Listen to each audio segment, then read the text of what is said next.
It is exactly 9 p.m. East African time. A very good evening to you, wherever you're watching us from, and welcome to Hope TV Newswatch on this 14th day of August 2025. My name is Kenedy Kimani, and signing for us tonight is Boniface Moridi. We begin with the President William Ruto has challenged his critics to prepare for political showdown in the 2027 general elections, asserting that his performance in office will be his strongest campaign tool. While speaking in Migori County today, the head of state said his government has initiated development projects focused on improving citizens' lives, emphasizing that the next election will be determined by tangible results, not empty slogans. Twende mbele pamoja katika program hiyo, tutengeneze sheria tuweke pesa ya kulipia hawa ndugu zetu, tuweke pesa ya kupanga mambo ya taifa letu la Kenya.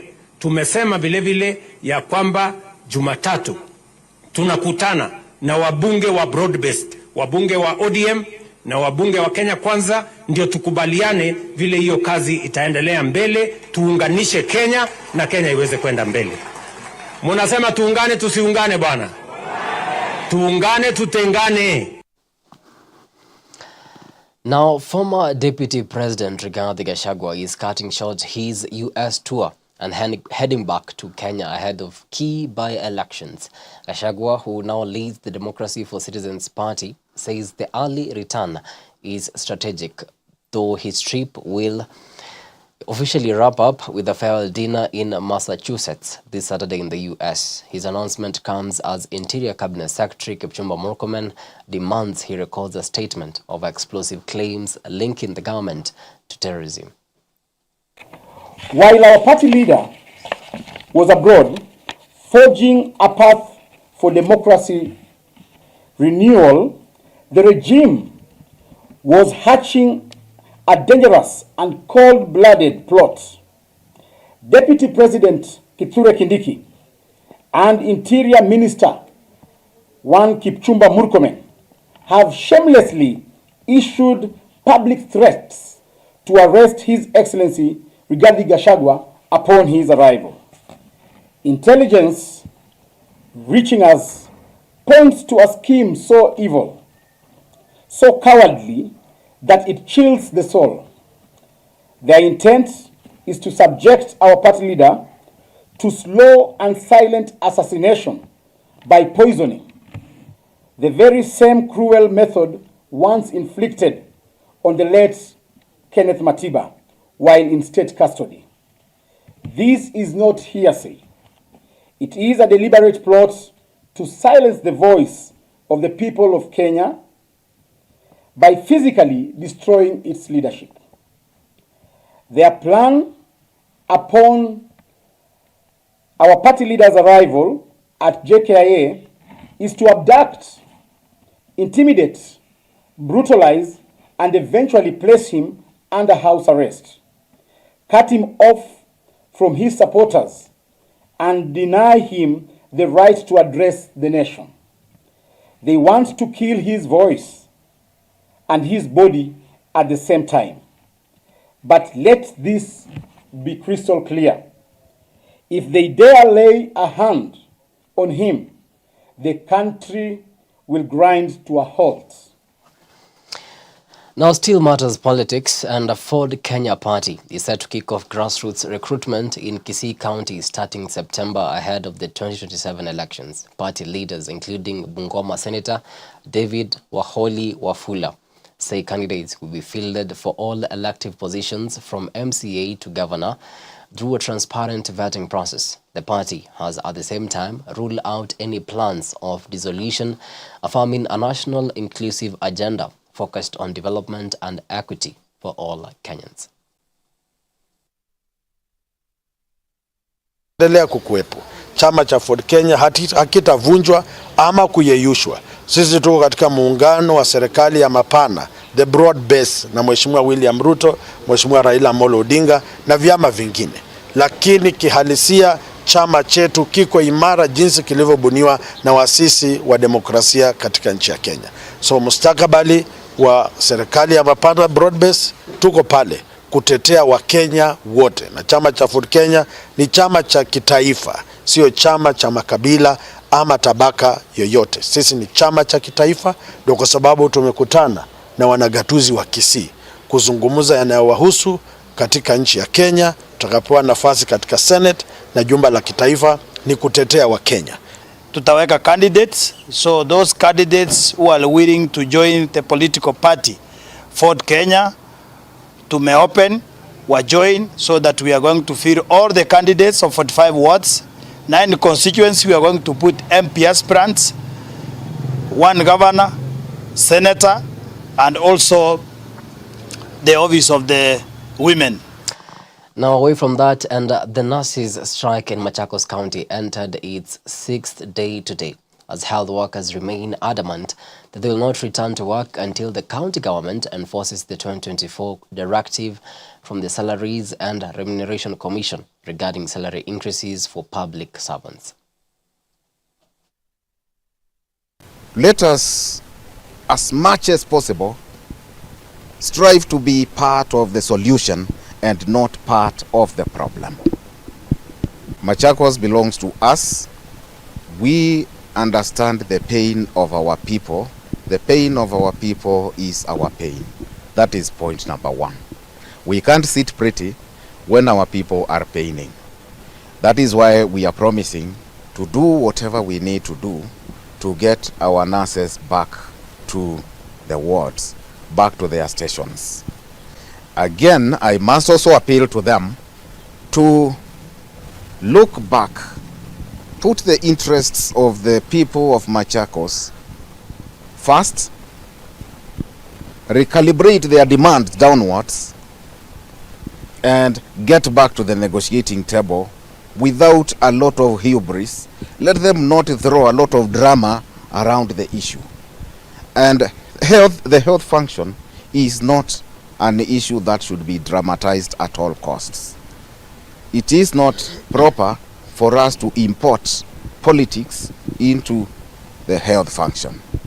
We feel pained when we see some of these images that are circulating, and the perpetrators of that know very well that may not be the right thing. Instead of that, let us call one another to the table and let us make submissions to one another. Whatever we can do as leaders, let us offer to do it instead of worsening the situation by way of making inflammatory and derogatory pointing accusing fingers. That may not be the way to go.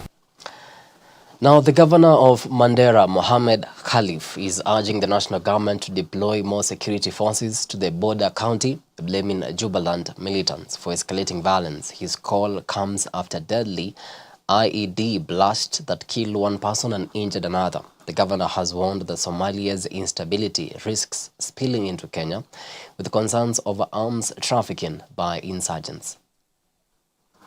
The main challenge we have for the last 2 weeks is the ongoing fighting in the Somalia side between the federal government of Somalia forces and the Jubaland forces, which is the regional state. What has been happening is that Bulhawa and Mandera is just less than 20 meters.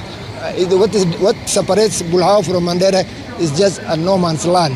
So when the fighting happens on the other side, and when one group is overpowered, they relocate to Mandera town. As we have been saying for the last couple of days, the Jubaland forces have been pushed out of Bulhawa, that is the Somalia town, and they're operating from the Mandera side, a place called BP1. Last night, unfortunately, we lost a mother. Now on to some regional news. President William Ruto and Zimbabwe's Emmerson Mnangagwa have today co-chaired a regional summit aimed at restoring peace in eastern DRC. The virtual EAC SADC meeting endorsed a unified African-led mediation and appointed former Botswana President Mokgweetsi Masisi to lead inclusive peace talks. The leaders also merged the Nairobi and Luanda peace processes and welcomed international backing, with President William Ruto calling African unity the continent's surest path to lasting peace. And permit me, Your Excellencies, to express my very sincere appreciation for the leadership that has been rolled out and the cooperation and collaboration which have enabled us to jointly steer this initiative over the past 8 months. I also extend my gratitude to Your Excellencies, heads of state, for the bold steps taken by the EAC and SADC to join hands with our sister country, the Democratic Republic of Congo, in the journey towards restoring peace in its eastern region. Well, it is exactly 11 minutes past the top of the hour. Time now for a short break, but immediately after, I'll be back with the business and sports news. Stick around.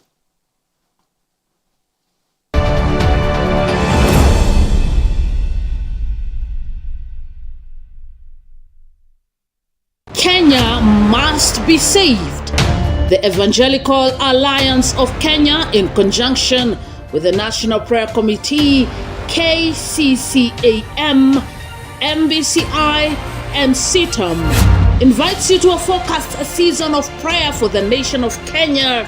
The national prayers will culminate with a 3-day solemn assembly at the Heaven's Gate Prayer Mountain in Nakuru from Wednesday 13th to Friday 15th of August 2025, daily from 9 a.m. to 6 p.m.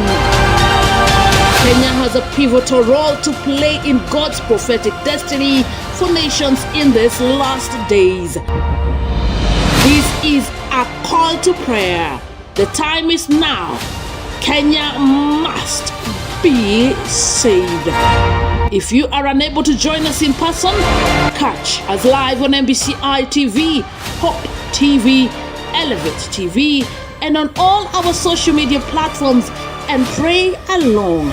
Your prayers of faith will make a huge difference. Kenya must be saved. Get ready, family. From the 26th to the 30th of August 2025, something powerful is happening at Seaton Valley Road. It's the Family Discipleship Conference 2025. And everyone's invited. Parents, teens, youth, and even golden ages. This one's for you. Our theme this year is Unmasked, inspired by Galatians 5:25, a bold invitation to walk in step with the Spirit as a family and a generation. Daily from 8:30 a.m. to 7:30 p.m. Come experience deep teaching, vibrant worship, and real conversations that will transform your family life and your walk with God. And we've got a powerhouse speaker lineup just for you. Bishop Callisto Odede, Dr. Shodanke Johnson, Reverend Dr. Emily Obwaka, Bishop Dr. Gibson Anduvate, Ernest Wamboye, Reverend Grace Bukachi, and Reverend Tom Otieno. Whether you're a parent navigating modern challenges, a teen finding your identity, or a youth hungry for truth, this one is for you. Workshops, worship, fun activities, and powerful moments. It's all here. Registration is now open. Secure your spot today by clicking the link below. That is ftc.sitam.org. Registration and the conference is free. Mark your calendar. Bring your crew and let's grow together, unmasked and in step with the spirit. Sitam Family Discipleship Conference 2025, where generations gather, grow and go. There's a world out there searching for hope, and you can help bring it home. By becoming a friend of Hope, you're helping us share the love of Jesus through Hope FM and Hope TV. With a donation of any amount, join hands with us to bring hope and point souls to the transforming power of Jesus Christ. Become a friend of Hope today by making your donation through the M-Pesa paybill number 933933, account FOH. For more information on how to become a friend of Hope, call 0116-212-723 or email customerexperience@hopefm.org or visit www.hopemediakenya.org. Friends of Hope, keeping hope alive.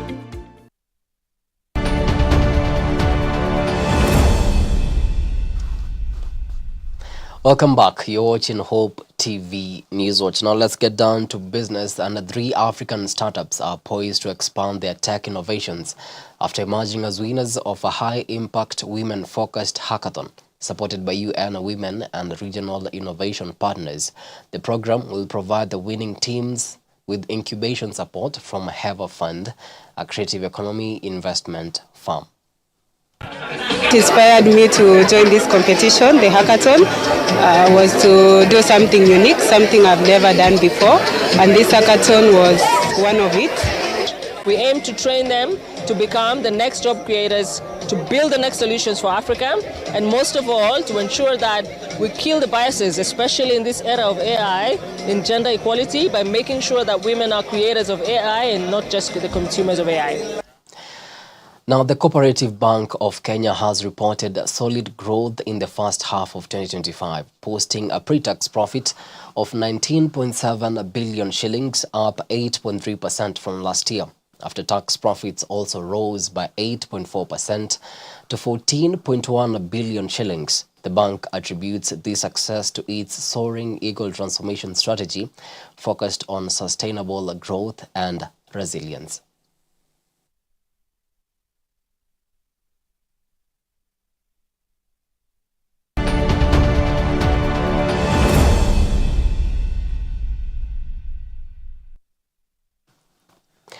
And to some sporting action now, following recent hooliganism at Kasarani Stadium during the Harambee Stars matches, a new online campaign dubbed Tusichome Game is urging fans to maintain order and respect, trending on social media.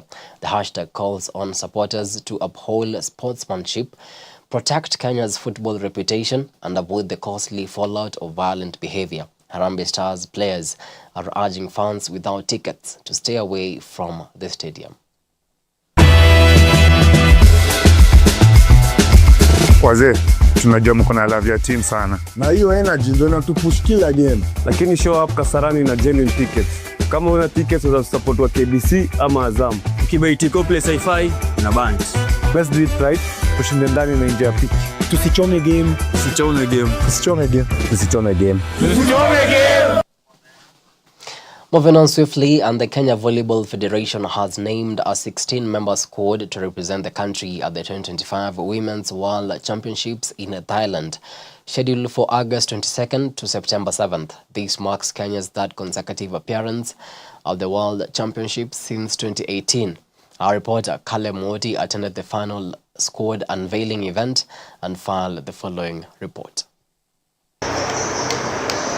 The 10-time African champions Malkia Strikers are eyeing to reach the second round of the global tournament. Placed in Group G, Kenya will face tough competition from Germany, Poland, and a rising Vietnamese side.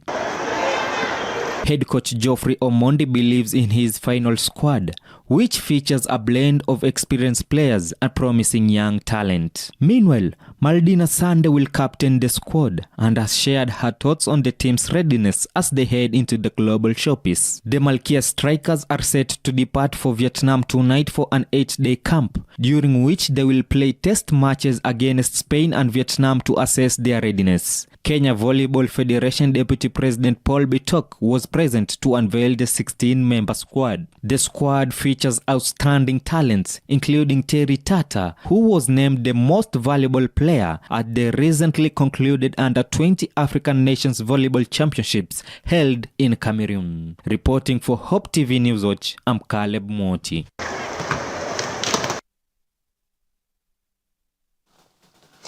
Thank you so much, Caleb, for that report. Now, the chase for Olympic glory continues in Nyandarua County, where 43 elite golfers have teed off the third leg of the Equator Tour at Mount Kipipiri Golf and Resort. The 4-day tournament is part of a high-stakes push to elevate Kenya's professional golfers to the global stage, including the 2028 Olympics in Los Angeles.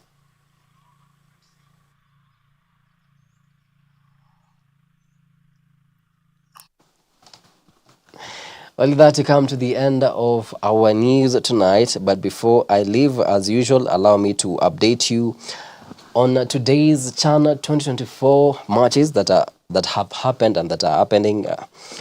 So Zambia were thrashed by Morocco 3-1, and right now DR Congo are 1 goal up against Angola.